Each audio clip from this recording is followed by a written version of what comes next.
I'm Dave Durocher, Executive Director with the Other Side Academy.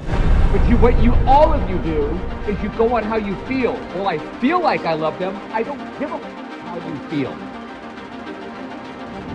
Or even if you don't have a needle in your arm, you're committing crimes that could get you a lengthy prison sentence, right or wrong.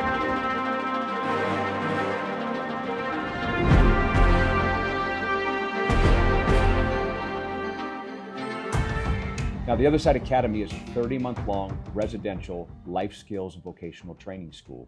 Our average student's been arrested 25.6 times. Now, of course, nobody ever gets arrested 0.6 times. That's the aggregate total. Some of the folks that are here now have been arrested over 50 times, and there's a small handful of people that have never been arrested. So it's the long-term drug addict coupled with the criminal piece. We all know that's a very difficult population to help. One of the things that really sets us apart, makes us unique, is the fact that we don't take any money from the government.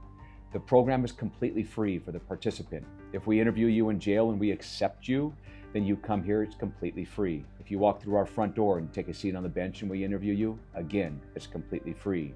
We're able to do this because we run social enterprises that generate our revenue.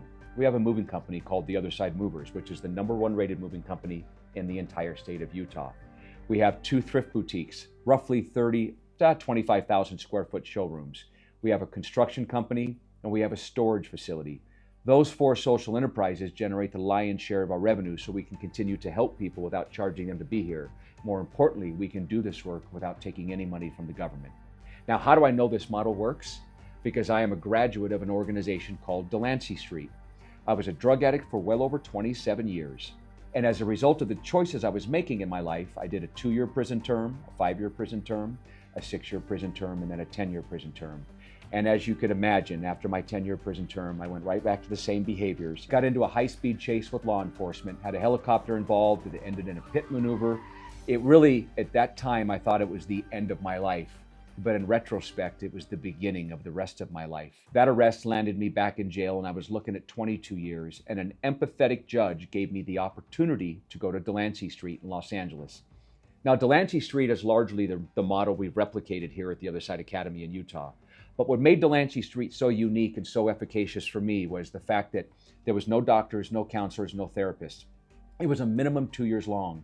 And that judge suspended a 22-year prison sentence over my head. And he made it very clear. He said, Mr. Durocher, I'm going to give you the opportunity to go to Delancey Street, but when you get kicked out or when you split, I've got you for the rest of your life. Now get out of my courtroom. When I went to Delancey Street, I didn't really know what to expect. I knew it had been around for a long time. I knew it was very effective in helping this population turn their lives around. But why did it work so well?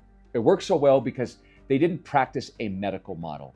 I didn't have a drug problem. And that's the truth. I didn't. I had a behavior problem.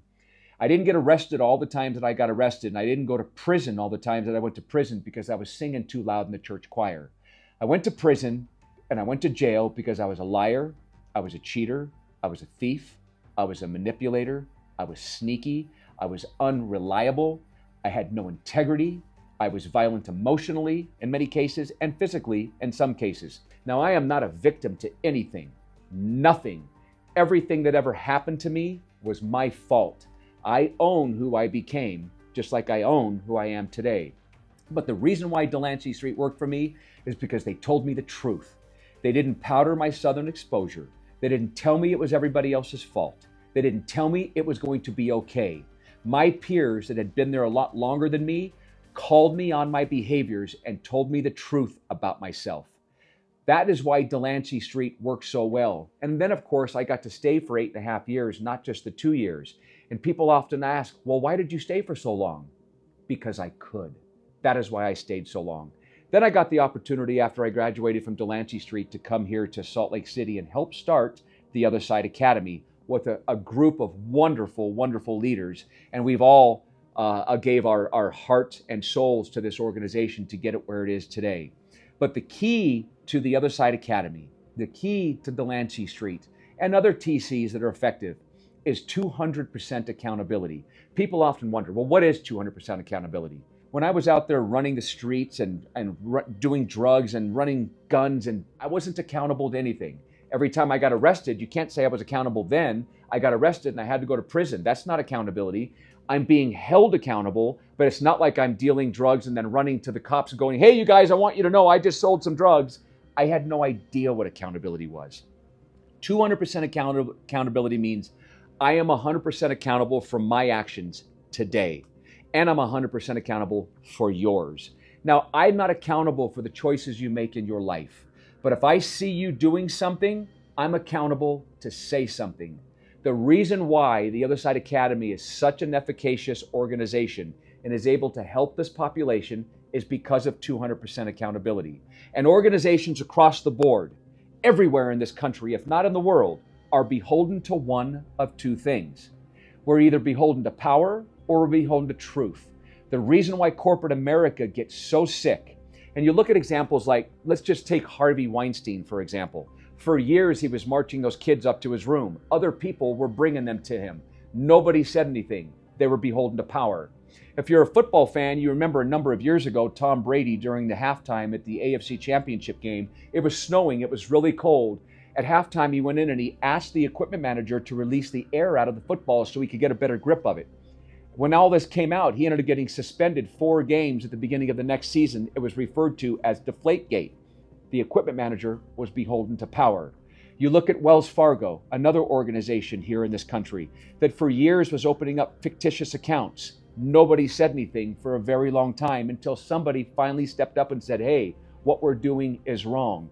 Those people that didn't say anything were beholden to power, not truth. But if you're working for organizations, let's say Clegg Auto, for example, and you go to work every day and you know that the person you're working with is going to lunch and coming back late every day, amortize that 10 minutes times 5, that's 50 minutes a week, times a month, that's hours every month, and how many days are you costing the company at the end of that year? You also know that the person who's coming back late is going out at lunch and having a few drinks. You're not saying anything. You're not saying anything, and you know what they're doing is wrong. If it was your business, you would want someone to say something to you.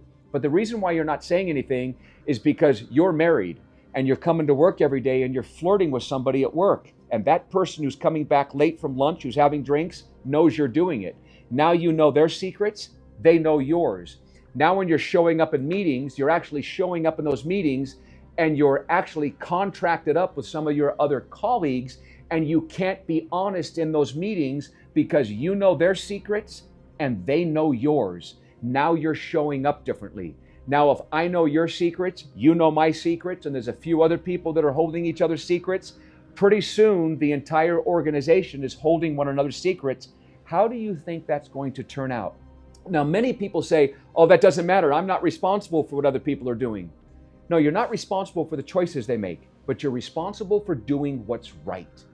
And again, if you spent your life building a business and people were doing this in your business, you would want somebody to say something to you, wouldn't you?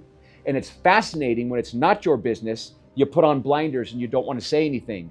That is why businesses historically collapse. That's why businesses historically go under. That's why organizations don't make it, because people aren't willing to have a spine and a backbone and call out bad behaviors when they see it. You see, when you come to the Other Side Academy, or when I went to Delancey Street, for example, after all those years of drug addiction and the behaviors that I was exhibiting that was landing me in prison, if I get to Delancey Street and I'm being sneaky and I'm stealing stuff and I'm writing notes and passing them to women, and you know I'm doing it and you don't say anything, are you helping me or hurting me? You're hurting me because you're allowing me to continue with the same behavior that led me there to begin with. When we start doing that in these organizations and we're allowing these behaviors to exist, heck, when the people know we know, now they know they can get away with it, we are contributing to the demise of the organization. And we show up differently, as I mentioned earlier, together. We can't actually build a culture of accountability. 200% accountability. I am not 100% accountable for the choices you make, but I am accountable to say something when I see something. I don't want to be in an organization like I am now and know that people are doing things that aren't healthy, that aren't good for them, that could be a detriment to the organization, and not say something. The reason why the Other Side Academy, comprised completely of ex-felons and ex-drug addicts, has never given a dirty drug test to adult parole and probation in the 9+ years of existence is because of the culture. Many organizations talk about culture, But truthfully, they have no idea how to build it because people within that organization are contracted up with each other. The reason why we're so successful and our moving company, The Other Side Movers, if you Google it later, you will find thousands of 5-star reviews because of 200% accountability and because of the culture.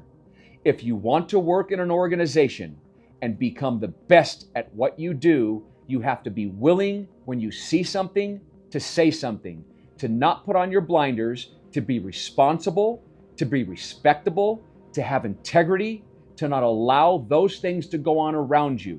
Now, within the organization, if there aren't methods or rituals by which people can give each other feedback, it might make that hard to do. So it will be incumbent upon you to find a way to implement ways where people can give each other feedback.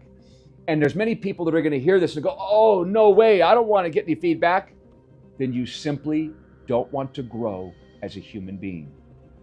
So today, after 27 years of drug addiction, 4 prison terms, 8.5 years at Delancey Street, and again, as I mentioned at the beginning, I'm the executive director with the Other Side Academy. We're 30 months long. We are absolutely phenomenally efficacious in this space with a population that is very difficult to help. You have to ask yourself, why are we able to be so effective with this population? The reason why we're effective is because we tell people the truth. And if you take nothing else from this, take this. If you want to help people, you tell them the truth. If you want to help yourself, tell them what they want to hear. Are you willing to work in an organization? Are you willing to build a culture of accountability? Are you willing to even examine and maybe explore how your organization can be 200% accountable? That's the question you have to ask yourself. If the answer is yes, sit down, sit with your colleagues, discuss how you're going to do that, and make it happen, and see how effective your organization becomes.